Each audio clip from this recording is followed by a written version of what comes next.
तो हेलो बच्चों, कैसे हैं आप लोग? आई होप अच्छे होंगे। ठीक है, तो लास्ट केमिस्ट्री की क्लास में हम लोगों ने इंट्रोडक्शन ऑफ केमिस्ट्री पढ़ लिया था। ठीक है, रिएक्शंस के बारे में अच्छे से समझ लिया था। अब हम जो है कैरेक्टरिस्टिक्स ऑफ केमिकल रिएक्शंस के बारे में समझेंगे, जिसमें आता है change in state, colour, temperature, evolution of gas and formation of PPT. तो बारी बारी से सभी को हम एक एक करके देखते हैं। ठीक है, तो चलिए स्टार्ट करते हैं चेंज इन स्टेट से। चेंज इन स्टेट की बात करें तो हम सिर्फ इसमें इतना समझेंगे भाई, स्टेट का चेंज का मतलब लिक्विड या गैस होगा हमारे पास जो रिएक्टेंट, वो शायद किसी और टर्म में चेंज हो, लाइक एक्वस में चेंज है या लिक्विड में चेंज है, समथिंग लाइक दैट। तो हम ये देखेंगे कि कौन कौन से स्टेट में चेंज हो सकते हैं हमारे रिएक्टेंट। ठीक है, तो जैसे वो जी गैस में, आपको ये मार्किंग बस याद रखनी है। ठीक है, या एल लिक्विड में, एस सॉलिड में, G stand for gas, L for L liquid and S stand और कौन कौन से AQ एक्वस। ठीक है, आपको मेनली यही मिलेंगे। बाकी पीपीटी वगैरह, पीपीटी तो फॉर्मेशन ऑफ पीपीटी अगर होगा तो वो तो आप ऑलरेडी उसमें लिखेंगे नीचे फॉर्मेशन ऑफ पीपीटी।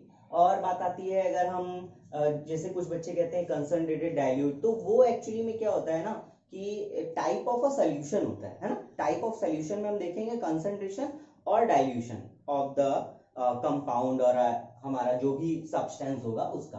तो अभी हमें इतने है ना, मेनली और भी कुछ होंगे तो उनको और भी आगे आने वाले टाइम पे एक्सप्लेन करते जाएंगे। तो इन्हें आपको समझना है, gas, liquid, solid, aqueous. Okay, aqueous देखो, गैस आपको मालूम है, लिक्विड मतलब वाटरी सोल्यूशन, मतलब वाटरी सोल्यूशन नहीं, लिक्विड मींस लिक्विड, लाइक हो गया कोई भी समथिंग जो जिसके अंदर प्रॉपर्टी हो लिक्विड वाली। अभी क्या एग्जांपल दूं, water a type of a liquid है ना, alcohol a type of a liquid, तो लिक्विड्स हैं। सॉलिड की बात करें तो आप जानते हैं। इसके बाद एक्वस आता है, एक नया स्टेट। इसमें हम क्या करते हैं, देखो प्लाज्मिक प्लाज्मिक नहीं लेते हम लोग। ठीक है, तो एक्वस जिसमें ऐसा सोल्यूशन जिसके अंदर वाटर मिक्स हो, यानी वाटरी सोल्यूशन को हम क्या बोलते हैं, aqueous solution. Watery solution is known as aqueous solution. किसी में भी वाटर होगा वो कैसा होगा, एक्वस होगा। ठीक है, क्लियर? आई होप समझ में आ गया होगा। चलो अब आगे चलते हैं चेंज इन कलर में। ठीक है, तो चेंज इन कलर का मतलब चेंज इन कलर जो है उसमें हम कुछ रिएक्शंस देख लेते हैं या एग्जांपल्स देख लेते हैं। तो मैं इसको इरेज करने वाला हूँ एक्चुअल में। ठीक है, तो इरेज कर रहा हूँ। एग्जांपल में क्या होता है कि हम पर्टिकुलर कोई भी, जैसे मैं लास्ट टाइम में क्या बताया था, लिटमस पेपर है ना, लिटमस पेपर का एग्जांपल लिया था या यूनिवर्सल इंडिकेटर का लिया था, कुछ इसी तरीके का। हम यहाँ पे मैथिल ऑरेंज वगैरह लेते हैं हम लोग, है तो उसके कलर चेंज होते हैं या फिर कलरलेस हो जाता है समथिंग, ये सारी चीजें। तो यहाँ पे चेंजिंग कलर में एक बहुत ही पॉपुलर एग्जांपल है। जैसे हम एक नॉर्मल से टेस्ट ट्यूब में, है ना, इसका रिएक्शन स्कूल्स वगैरह में कराया जाता है। ठीक है, बकायदा एक मैं टेस्ट ट्यूब में पोटेशियम डाइक्रोमेट क्या लेता हूं, पोटेशियम डाइक्रोमेट। ओके, ये ऑरेंज कलर का होता है। किस कलर का होता है, ऑरेंज कलर का। तो मैं पोटेशियम डाइक्रोमेट इस तरीके से, है ना, इसमें डालता हूं, टक टक टक टक टक टक टक टक टक टक। ओके, सो जब भी पोटेशियम डाइक्रोमेट कि रिएक्शन में सल्फर डाइऑक्साइड से कराता हूं या सल्फर डाइऑक्साइड पास कराता हूं इससे, क्या, सल्फर डाइऑक्साइड। तो जब भी इसमें सल्फर डाइऑक्साइड पास आउट कराता हूं, थोड़ी सी हैवी SO2। ठीक है, तो होता क्या है कि ये जो हमारा पोटेशियम डाइक्रोमेट है, इसके जैसे ही संपर्क में आता है, ठीक है, और रिएक्ट करता है, तो इसका कलर ऑरेंज से कैसा हो जाता है, ग्रीन हो जाता है। तो अभी ये जो पोटेशियम डाइक्रोमेट है मेरा, पोटेशियम डाइक्रोमेट, इसका कलर अब हो जाएगा ग्रीन। तो ये बहुत ही पॉपुलर एग्जांपल्स है। क्या, when potassium dichromate react with the sulphur dioxide gas, it change its colour orange to green. तो आई होप क्लियर हो गया होगा। तो हम चेंज इन कलर भी समझ गए, ऐसे बहुत सारे एग्जांपल्स आपको मिलते रहेंगे। तो चलो अब आगे चलते हैं चेंज इन टेम्परेचर में। तो चलो देखते हैं चेंज इन टेम्परेचर। देखो चेंज इन टेम्परेचर में बहुत ही पॉपुलर मतलब होता क्या है कि टेम्परेचर जो है वो चेंज हो रहा होता है, जिसमें मैंने डाइजेशन का भी एक एग्जांपल दिया था, है ना। जब फूड डाइजेशन होता है तो टेम्परेचर इंक्रीज होने लगता है, यानी breaking of food, breaking of glucose बोल सकते हो, जिसे हम एक्सोथर्मिक रिएक्शन भी बोलते हैं, जिसमें टेम्परेचर इंक्रीज होने लगता है। ये जरूरी नहीं है कि टेम्परेचर इंक्रीज ही हो, टेम्परेचर डिक्रीज भी अगर हो रहा है तो भी हम उसको कंसिडर करेंगे as a change in temperature में, उसकी कैरेक्टरिस्टिक्स चेंज इन टेम्परेचर ही रहेगी, हुआ ना चेंज। तो चलो देखते हैं कि एग्जांपल लेते हैं, बड़ा पॉपुलर है कि जब भी हम कैल्शियम ऑक्साइड का reaction, calcium oxide with react with water, okay. तो जब भी calcium oxide react with water, water से रिएक्ट करता है तो एक तरह का कंपाउंड फॉर्म करता है जिसे हम बोलते हैं react with water, it form calcium hydroxide. Calcium last time भी बताया था ना, हाइड्रोक्साइड, ठीक है। कैल्शियम हाइड्रोक्साइड फॉर्म करता है। अब ये होता क्या है ना, आपने देखा हो अपने घरों में चूने की पेंटिंग करते हैं ना दीवालों में इस तरीके से पेंटिंग कर देते हैं, तो जो दीवार में जो पेंट इस तरह का होता है ना, उसे ही हम क्या बोलते हैं, कैल्शियम हाइड्रोक्साइड। जो कि कैसे बनता है, जब भी कैल्शियम ऑक्साइड रिएक्ट करता है वाटर से, तो क्या रिएक्शन फॉर्म हो रही होती है। रिएक्शंस की अगर हम बात करें, इक्वेशंस की पहले देख लेते हैं, हालांकि मैं इक्वेशन तक नहीं आया लेकिन इक्वेशन से ज्यादा क्लियर होता है, तो पहले इक्वेशन देख लेते हैं। कुछ इस तरह की होती है, लाइक CaO प्लस, जब ये रिएक्ट करता है H2O वाटर से, तो ये फॉर्म करता है CaOH whole twice, calcium hydroxide, okay. Metal oxide react with the water form metal hydroxide. तो आई होप क्लियर हो गया होगा यहाँ पे। अच्छा, इन्हें कुछ और नाम से जानते हैं, तो आप इसे भी याद रखिएगा, कैल्शियम ऑक्साइड को कुछ और नाम से भी जानते हैं। मैं पूछूंगा किस नाम से, क्विक लाइन से। कैल्शियम ऑक्साइड का एक और नाम है क्या, क्विक लाइन। और कैल्शियम हाइड्रोक्साइड को हम स्लैग्ड लाइन भी बोलते हैं। क्या नाम बोलते हैं, स्लैग्ड लाइन। ये दो तरह के लाइन हम बोल सकते हैं, quick line and slaked line, okay. So CaO, CO react with H2O, COH whole twice. और याद रखो ये COH होल ट्वाइस जब भी आप ऐसे करके पेंट कर देते हैं दीवालों में, तो एयर के साथ रिएक्ट होके तब ये कलर्ड, या फिर तब हम बोल सकते हैं कि हार्ड हो जाता है। यानी पहले ये हार्ड नहीं रहता, जब एयर से रिएक्ट करने के बाद फिर ये हार्ड होता है, ठीक है। आई होप क्लियर हो गया होगा। अब देखो इसका रिएक्शन किस तरीके से हो रहा होता है। हम करते क्या है, एक बीकर में हम, ठीक है, CaO कैल्शियम ऑक्साइड डाल लेते हैं, calcium oxide CaO, quick line बोल सकते हो, और इसमें हम वाटर डालते हैं।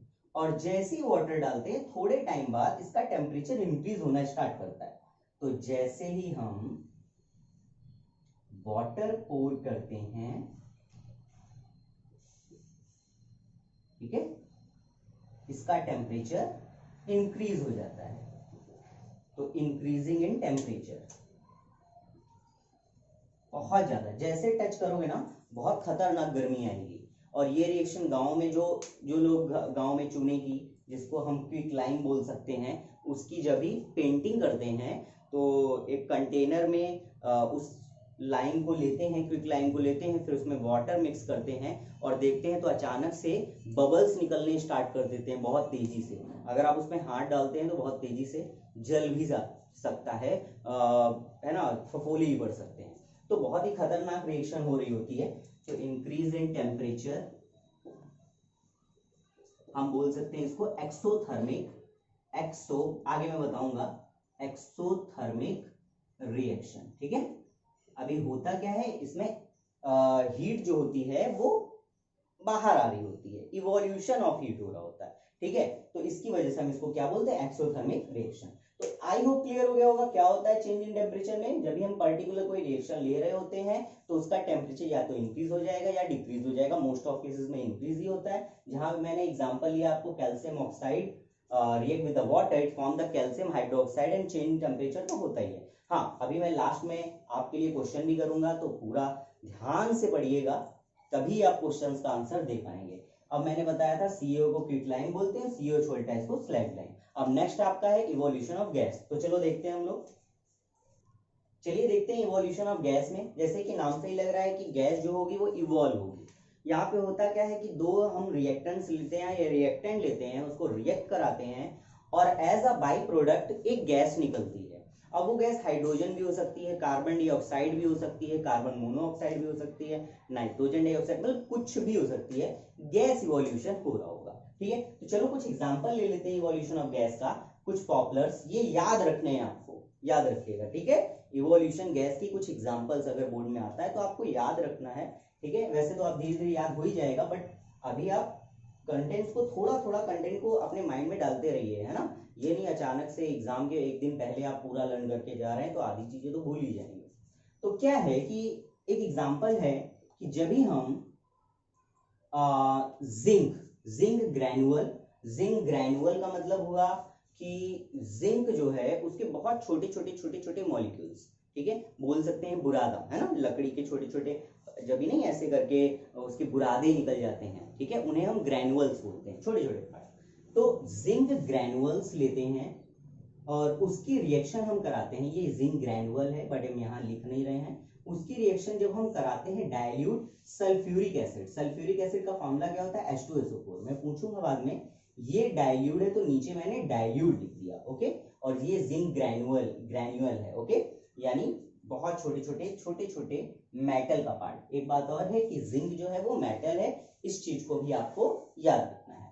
तो when zinc granule react with the sulphuric acid, कैसा, dilute sulphuric acid, it gives what, zinc sulphate and hydrogen gas. तो आपका हाइड्रोजन गैस पास आउट होता है यहां से, और क्या निकलता है, जिंक सल्फेट, ZnSO4। तो आप बैलेंस करके देख सकते हैं, बैलेंस है, वैसे मैं बैलेंस बताऊंगा अलग से। तो यहाँ आप देख सकते हैं कि जब भी जिंक के रिएक्शन में H2SO4 से करा रहे होते हैं तो इस तरीके का होता है। आप इसको एज अ रिएक्शन, ये तो इक्वेशन हो गई, अब रिएक्शन के फॉर्म में देखते हैं। तो हम करते क्या है कि हम H2SO4 लेते हैं, एक्वस फॉर्म में रहेगा ना, वाटरी सोल्यूशन, ये आपका हो गया H2SO4, और इसमें आप जिंक ग्रैनुअल डाल दीजिए, इसमें आप जिंक ग्रैनुअल डाल दीजिए,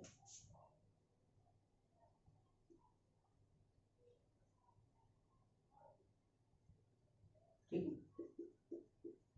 तो होता क्या है कि ये रिएक्ट करेगा और क्या पास आउट होगी, हाइड्रोजन गैस, ओके। तो बस सिंपल सा है, ठीक है, फंडा इसका। तो आई होप क्लियर हो गया होगा। आगे और भी एग्जांपल लेते हैं, ठीक है। तो देखिए मैंने एक एग्जांपल और लिया है, इसमें सोडियम कार्बोनेट मैंने लिया है। सोडियम कार्बोनेट का ये फॉर्मूला है, इसको मैं लिख देता हूँ, सोडियम कार्बोनेट Na2CO3। वैसे ये धीरे धीरे आपको समझ में आ जाएगा, अभी एसिड बेस सॉल्ट भी बचा है आपका, ठीक है, बट फिर भी थोड़ा थोड़ा अमाउंट पे आप नॉलेज लेते जाइए।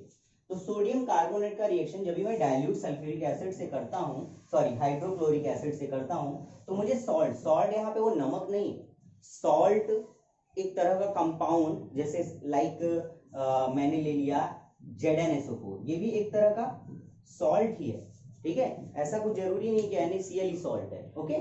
सो सॉल्ट और साथ में carbon dioxide as a gas formed होगी, यानी इवॉल्व हो जाएगी, निकल जाएगी, और वाटर। तो यहाँ पे आपको फोकस करना है सिर्फ इस टर्म पे, कार्बन डाइऑक्साइड पे। वहां हाइड्रोजन गैस इवॉल्व हुई थी, यहाँ कार्बन डाइऑक्साइड। तो मैंने समझा क्या, मैंने ये समझा जब भी सोडियम कार्बोनेट रिएक्ट करता है डाइल्यूट हाइड्रोक्लोरिक एसिड HCl से, तो क्या कार्बन डाइऑक्साइड इवॉल्व होती है। बस सिंपल सा फंडा है, आई होप क्लियर हो गया होगा, ठीक है। क्या समझे आप, sodium carbonate react with HCl, dilute HCl gives carbon dioxide, okay, and salt and water तो देगा ही देगा।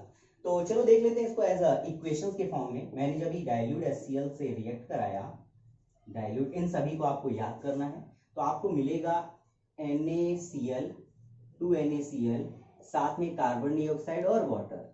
तो देखते हैं बैलेंस है कि नहीं। H2O यहाँ पे 2H2O कर लो, तो 2NaCl हो गया, CO2 H2O, ठीक है, अभी बैलेंस है। तो ये हो गया आपकी रिएक्शन, चिंता मत करिए, धीरे धीरे बैलेंस भी आपको सिखाऊंगा, बट अभी आप ऐसे ही लेते जाइए, ओके। तो आई होप क्लियर हो गया होगा, उसके आप डीप बर्नर वगैरह लेना ही है। चलो ठीक है, अब हम नेक्स्ट देखते हैं। तो चलो देखते हैं फॉर्मेशन ऑफ पीपीटी। पीपीटी मतलब प्रेसिपिटेट। तो पहले देखेंगे पीपीटी का मतलब क्या होता है, ध्यान समझो। What is the mean of PPT? So precipitate is a solid product. Precipitate is a solid product. Product मिलेगा भाई, रिएक्टेंट यूज करेंगे तो प्रोडक्ट मिलेगा। तो solid product which separate out, यानी अलग हो जाता है, विच separate out from the solution during a chemical reaction. ठीक है, क्या बोला, जब भी केमिकल रिएक्शन हो रही होती है तो जो प्रेसिपिटेट है एज अ सॉलिड प्रेसिपिटेट ये सेपरेट आउट हो जाता है। कहां से? केमिकल रिएक्शन से, ड्यूरिंग केमिकल रिएक्शन। ओके, तो आई होप क्लियर हो गया होगा। चलो एग्जांपल लेते हैं। एग्जांपल यहां होगा क्या, जैसे मैंने लास्ट टाइम क्या बताया था, पोटेशियम आयोडाइड और लेड नाइट्रेट। तो पोटेशियम आयोडाइड जब भी लेड नाइट्रेट से रिएक्ट करता है तो हमें मिलता क्या है, लेड आयोडाइड येलो फॉर्म में, येलो कलर का लेड आयोडाइड मिल जाता है। ठीक है, एज अ प्रेसिपिटेट। इस बार क्या, मैं कुछ और एग्जांपल ले लेता हूं। जैसे मैंने लिया सल्फ्यूरिक एसिड का, किसका लिया? Sulphuric acid, the king of all acid, sulphuric acid. और आप जानते हैं किससे राइट करते हैं? H2SO4 से। इसकी रिएक्शन मैंने करा दी, ये हमारा एज अ रिएक्टेंट होगा ना, इसकी रिएक्शन मैंने करा दी पोटेशियम नहीं, बेरियम क्लोराइड से, barium chloride. Okay, chloride. Okay, तो बेरियम क्लोराइड BaCl2। ओके, इससे रिएक्ट करा दी। तो जब मैं ऐसा करूंगा तो यहाँ पे तुरंत रिएक्शन होगा, और रिएक्शन के बाद मुझे एक तरह का अनदर, यानी एक और एलिमेंट मिलेगा जिसको हम बोलते हैं बेरियम सल्फेट। ओके, सो मुझे बेरियम सल्फेट और एक और यहाँ पे आप बोल सकते हैं और अनदर एक और बाई प्रोडक्ट मिलेगा, लेकिन मुझे फोकस करना है बेरियम सल्फेट पर। ठीक है, तो जब भी H2SO4 बाद में बताऊंगा बैलेंस करके रिएक्शन, यहाँ पे BaSO4 बन जाएगा, 2HCl हाइड्रोक्लोराइड, एक अदर सॉलिड बन जाएगा, आई मीन एसिड बन जाएगा। बट अभी आपको फोकस करना है बेरियम सल्फेट पे। तो बेरियम सल्फेट फॉर्म ये जो होता है ये व्हाइट कलर का, ये व्हाइट प्रेसिपिटेट होता है, व्हाइट पीपीटी, और ये अलग हो जाता है, सेपरेट आउट हो जाता है। यानी जब हम एक टेस्ट ट्यूब में सल्फ्यूरिक एसिड का रिएक्शन, मैंने ये सल्फ्यूरिक एसिड ले लिया H2SO4, ये रिएक्शंस आपको याद रखनी है, जिसमें बेरियम क्लोराइड मैंने इनपुट कर दिया BaCl2। ठीक है, BaCl2, बेरियम क्लोराइड। तो मुझे क्या फॉर्म होगा, यहां पे मुझे व्हाइट कलर का, ठीक है, white precipitate PPT find out हो जाएगा, व्हाइट प्रेसिपिटेट। अब ये व्हाइट प्रेसिपिटेट किसका होगा? ये होगा बेरियम सल्फेट का। ओके, बेरियम सल्फेट का। तो आई होप क्लियर हो गया होगा, बिल्कुल इजी सा है। ठीक है, तो ये हो गया आपका formation of PPT. Always remember that ये रिएक्शंस आपके मे बी स्कूल्स वगैरह में कराया जाएगा। तो क्या याद रखना है कि सल्फ्यूरिक एसिड लिया जाएगा, उसमें बेरियम क्लोराइड जैसे हम रिएक्ट कराते हैं तो हमें एज अ प्रोडक्ट क्या मिलता है, एक सॉलिड प्रोडक्ट मिलता है सेपरेट आउट होते हुए, जिसे हम जो किस कलर का होगा, व्हाइट कलर का। और ये क्या, इसे क्या बोलेंगे हम, बेरियम सल्फेट बोलेंगे। तो आई होप क्लियर हो गया होगा।